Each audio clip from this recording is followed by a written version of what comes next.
Guys, आज हम देखते हैं जुहन को जो कि योग के लिए आ जाता है, चलने का ट्राई करता है लेकिन पहले ऐसा नहीं कर पाता। शियोनी को देखते हैं जो अपनी बेटी के पास कॉल करती है जिसका नाम होता है वंगल, जो कि अमेरिका में है। ये बताती है कि तुम्हारे पिताजी जल्दी उत्तराधिकारी चूज करने वाले हैं, तुम्हारे स्टेप सिबलिंग्स में से एक को चुना जाएगा, इसीलिए मैं चाहती हूँ तुम यहाँ पर आओ और अपनी भाई बहन की नज़रों में अच्छी बन जाओ ताकि तुम्हें भी कुछ हिस्सा मिल जाए। लेकिन वंगल चिल्लाती है और कहती है कि आपकी वजह से मैं यहाँ पर आ गई, मुझे यहाँ पर आने के लिए मजबूर किया गया और अब मुझे वापस बुला रही हो, मुझे ये सब नहीं चाहिए। जुहोन को देखते हैं जो कि रात को सोया हुआ था। ये सीन याद करता है कि कैसे मेरा एक्सीडेंट हो गया था। गाड़ी के नंबर को देख तो लेता है लेकिन सही से नहीं देख पाता। इसे ऑनलाइन सर्च करता है, पुलिस स्टेशन में आता है, नंबर को देता है लेकिन कुछ नहीं हो सकता था क्योंकि ये नंबर सही नहीं होता। पुलिस वाला जेगंग के पास मैसेज करता है और कहता है कि विक्टिम के पास कोई भी एविडेंस नहीं है। जेगंग अपने भाई के पास कॉल करती है और कहती है कि मैंने अपना काम कर दिया, अब तुम्हारा काम चॉइसिंग अप्स के बारे में क्या सब कुछ सही चल रहा है। दूसरी ओर जुहोन को देखते हैं जो कि मैनेजर जेकोन के पास आता है और कहता है कि ये सब क्या है, आपने चॉइसिंग अप्स के साथ मेरा कॉन्ट्रैक्ट कैंसिल क्यों कर दिया, मुझ पर फाइन भी लगा दिया, ये सब नहीं हो सकता, प्लीज़ मुझे एक चांस दे दो। लेकिन जेकोन कहता है कि मैं कुछ नहीं कर सकता, ये सब ऊपर से ऑर्डर है।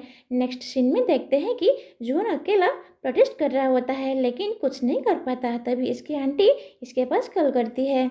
जुहोन रोने लगता है और कहता है मुझे माफ़ कर देना, अब मैं कुछ नहीं कर सकता।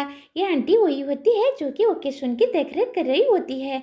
जुहोन बताता है कि मेरे पास कोई एविडेंस नहीं है लेकिन ये आंटी कहती है तुम कैसी बात कर रही हो, मैंने तुम्हारे पास पहले ही वीडियो सेंड कर दी थी, क्या तुमने देखी नहीं है। बाद में जुहोन देख लेता है कि जब मैं इनसे वीडियो कॉलिंग कर रहा था तब सब कुछ रिकॉर्ड हो जाता है, गाड़ी का नंबर साफ साफ दिख रहा था। जुहोन पीसी कैफे में आता है, नंबर सर्च करता है, इसे पता चल जाता है ये गाड़ी तो योंगो की है जो चॉइसिंग ग्रुप का चेयरमैन है। अगले सीन में देखते हैं कि डिलीवरी लेकर कंपनी में आता है, बताता है चेयरमैन के लिए है। चेयरमैन देखता है कि डिलीवरी के अंदर कुछ फोटो होती है जो कि मेरी गाड़ी की है। जुहोन बाहर वेट कर रहा था, एम्प्लॉय उसके पास आते हैं और कहते हैं कि चेयरमैन तुमसे मिलना चाहते हैं। अगले सीन में देखते हैं कि दोनों एक दूसरे के सामने होते हैं। जुहोन ने बता दिया था कि मेरे साथ क्या हुआ, कैसे मेरा सपना प्रीमियर लीग में खेलने का था लेकिन आपकी वजह से मैं ऐसा नहीं कर पाया। इसे वीडियो भी दिखाता है कि कैसे आपकी गाड़ी ने मुझे टक्कर मार दी थी। योंगो कहता है तो क्या हुआ, तुम्हें कितना पैसा चाहिए। जुहोन कहता है मुझे लगा तुम सॉरी कहने से शुरुआत करोगे, लेकिन योंगो कहता है कि मेरी सॉरी पैसों से शुरू होती है। जुहोन बताता है कि मैंने कितनी मेहनत की थी, ग्राउंड पर कितना पसीना बहाया था, मैं तुम पर केस कर दूंगा। लेकिन योंगो कहता है तुम कुछ नहीं कर पाओगे क्योंकि सब कुछ चीज़ें मेरे हाथ में है। एचेक को देता है और कहता है कि मैं देखना चाहता हूँ कि तुम्हारी खून पसीने की कीमत कितनी है, तुम जो भी चाहो इस पर लिख सकते हो। योंगो को बताया जाता है कि प्रेसिडेंट यहाँ पर आ रहे हैं, बाद में इसको यहाँ से भेज देता है। जुहोन रास्ते में इन दोनों से मिलता है लेकिन ये इसको पहचान नहीं पाते। दोनों भाई बहन अपने पिता के पास आते हैं। योंगो बता देता है तुम लोगों ने क्या किया। जेगंग घुटने के ऊपर बैठ जाती है और कहती है कि मैंने कुछ नहीं किया, उस टाइम ये ड्राइव कर रहा था।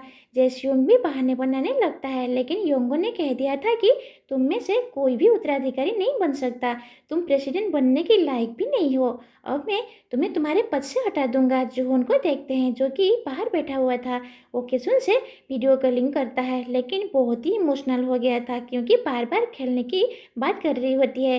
तभी यहाँ पर अनाउंसमेंट होती है कि चेयरमैन एक बोर्ड मीटिंग करने वाले हैं। ये ऊपर जाने लगता है। जेगंग और जेस्योंग भी भागकर चेयरमैन के पास आ रहे थे लेकिन तभी एकदम से देखते हैं कि ये गलती से अपने पिता के ऊपर गिर गया था।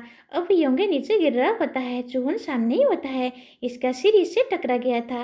बाद में दोनों नीचे गिर जाते हैं। अगले सीन में देखते हैं कि जुहोन हॉस्पिटल में होता है, इसको होश आती है, देखता है कि मेरे पाँव बिल्कुल काम कर रहे हैं, ये सब कैसे हुआ। बाद में जाने लगता है लेकिन तभी साइड में मिरर में देखता है कि मैं तो जुहोन बन गया हूँ, यानी कि मेरी सोल इसकी बॉडी के अंदर चली गई है। ये देखने के बाद चिल्लाता है और कहता है कि यही क्यों, कोई और भी हो सकता था ना, दूसरी ओर हम योंगो को देखते हैं जो कि कोमा में होता है और इसके अंदर जूहोन की सोल होती है। सियोनी भी इसे मिलने के लिए आती है जो कि इसके हाल चाल के बारे में पूछती है। डॉक्टर जेगंग का हस्बैंड होता है जिसका नाम सोंगडे है। जेगंग सियोनी से कह देती है तुम यहाँ पर क्या कर रही हो, तुम्हें इस टाइम घर पर रहना चाहिए। सोंगजी भी इनके पास आता है और कहता है चिंता मत करो, चेयरमैन ठीक हो जाएंगे। रूम के बाहर देखते हैं जहाँ पर लोग योंगे के बारे में बात कर रहे थे। तभी पास में जोहन भी आता है जो कि इन सबको देख रहा होता है। तभी हम देखते हैं कि यहाँ पर एक न्यूज आती है। जोहन को पता चलता है कि वाकई योंगो हिट एंड रन केस में जुड़ा हुआ होता है। इसने एक लड़के को एक्सीडेंट कर दिया है जिसका नाम जोहन है। संगजी अपनी सेक्रेटरी से कहता है जितना जल्दी हो सके विक्टिम को सेव करो। दोनों भाई बहनों से पूछा जाता है कि क्या ये सच है, क्या चेयरमैन ने ये सब किया था।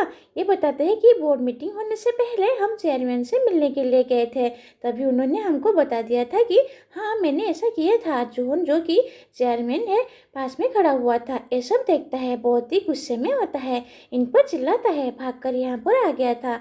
डॉक्टर डोर ओपन करता है। सियोनी योंग के पास बैठी हुई थी। जोहन चिल्लाता है और कहता है मुझे मेरी शॉल वापस चाहिए। बाद में भागकर योंग के पास आ रहा होता है लेकिन तभी इसके सिर में पेन होने लगता है। योंग के साथ भी कुछ ऐसा ही होता है, इसकी मशीनें चालू हो जाती है यानी कि अब वे सेफ होता है। ये देखकर सियोनी शक रह जाती है। एंड इसी के साथ आज की एपिसोड यहीं पर खत्म होता है।